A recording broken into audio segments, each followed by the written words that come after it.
ಒಂದ್ ಕಡೆ ಅಂತಂದ್ರೆ ಸಾಮಾಜಿಕ ಜಾಲತಾಣದಲ್ಲಿ ವೈರಲ್ ಆಗ್ತಿದೆ ಕೆಲವೊಂದಿಷ್ಟು ಫೋಟೋಗಳು.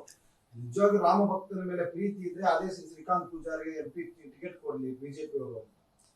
ಈ ತರದ್ದು ಪ್ರಶ್ನೆ ನೀವು ಕೇಳಬಾರದು. ಬಾಲಿಸಿ ಹೇಳಿಕೆಗಳಿಗೆ ನಾನು ಉತ್ತರ ಕೊಡಲ್ಲ. ಸೋಷಿಯಲ್ ಮೀಡಿಯಾದಲ್ಲಿ it is a childish rubbish. I don't want to reply on that.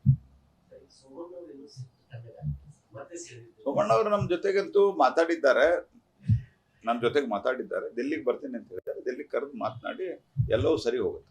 Sir, ಈಗ ಇಡೀ ದೇಶವೇ ರಾಮಮಯವಾಗಿದೆ, ಎಲ್ಲರೂ ಕೂಡ ರಾಮನಾಮ ಪ್ರತಿನಿಧಿಸುವುದು. ಇಂತಹ ಸಮಯದಲ್ಲಿ ಕಾಂಗ್ರೆಸ್ ನಾಯಕರು ಕೆಲವೊಂದಿಷ್ಟು ಹೇಳಿಕೆ ಇರುತ್ತದೆ. ಗೋದ್ರ ಹತ್ಯಾಕಾಂಡ ಮತ್ತೆ ಆಗುತ್ತೆ, ಇದು ಹಿಂದೂ ರಾಷ್ಟ್ರವಾಗುತ್ತೆ, ಪಾಕಿಸ್ತಾನ ಪಾಕಿಸ್ತಾನ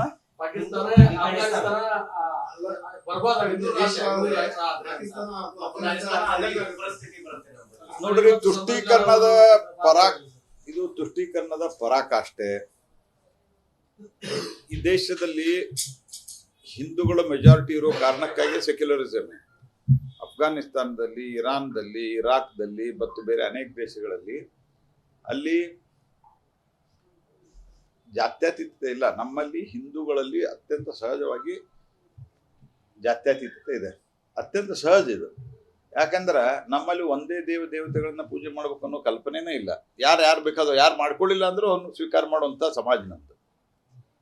ಹಾಗಾಗಿ ಇದೆಲ್ಲ ಈ ದೇಶ ಏನಾದರೂ ಪಂಥ ನಿರಪೇಕ್ಷ ಸೆಕ್ಯುಲರ್ ಅಂತಿದ್ರೆ ಅದು ಹಿಂದೂಗಳ ಮೆಜಾರಿಟಿ ಇರೋ ಸಂಬಂಧ.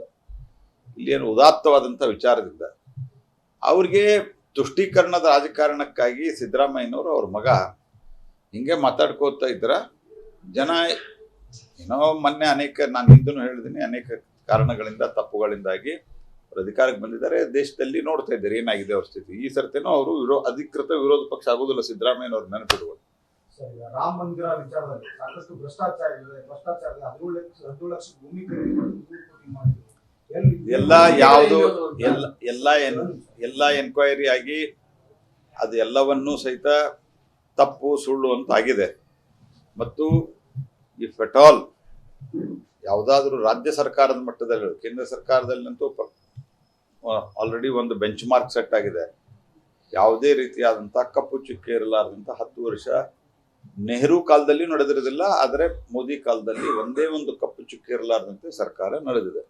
ಅದೇ ರೀತಿ ರಾಜ್ಯ ಸರ್ಕಾರಗಳಲ್ಲಿ ಭ್ರಷ್ಟಾಚಾರ ರಹಿತ ಕರಪ್ಷನ್ ಲೆಸ್ ಗವರ್ಮೆಂಟ್ನಲ್ಲಿ ರ್ಯಾಂಕಿಂಗ್ ಕೊಟ್ಟರೆ ಅದು ಯೋಗಿ ಆದಿತ್ಯನಾಥ್ ಗವರ್ಮೆಂಟ್ಗೆ ಬರ್ತದೆ. ಹಿಂಗಾಗಿ ಇವೆಲ್ಲ ಹೊಟ್ಟಿ ಕೆಚ್ಚಿನಿಂದ ಆಗಲಾರದವ್ರು ಹೇಳಿರುವಂಥ ಮಾತು. ಇದಕ್ಕೇನು ಅರ್ಥ ಇಲ್ಲ. ಈಗ ರಾಮ ಮಂದಿರ ಕಟ್ಟುವ ಇಟ್ಟಿಗೆ ಕರೆಕ್ಟ್ ಮಾಡೋದು ಎಲ್ಲಿ ಹೋದ್ರು ಇಟ್ಟಿಗೆಗಳು ಇಟ್ಟಿಗೆಯಲ್ಲಿ ಹಾಕಿದ್ದಾರೆ, ಅವ್ರು ಕಾಣಲ್ಲ. ಈಗ ಎಲ್ಲೆಲ್ಲಿ ಹಾಕ್ಬೇಕಲ್ಲ ಹಾಕಿದ್ದಾರೆ, ಅದು ಒಳಗೆ ಇಟ್ಟಿಗೆ ಅವ್ರಿಗೆ ಕಾಣಲ್ಲ. ಅವ್ರಿಗೆ ರಾಹುಲ್ ಗಾಂಧಿ ಅವರು ಮತ್ತೊಂದು ಭಾರತ್ ಜೋಡೋ ಯಾತ್ರೆ ಮಾಡ್ತಾರೆ ಪೂರ್ವದಿಂದ ಪಶ್ಚಿಮ. ಈಗ ನ್ಯಾಯ ಮಾಡ್ತೇವೆ, ಬರೇ ಭಾರತ್ ಜೋಡೋ ನ್ಯಾಯ ಆಗ್ತಾರೆ.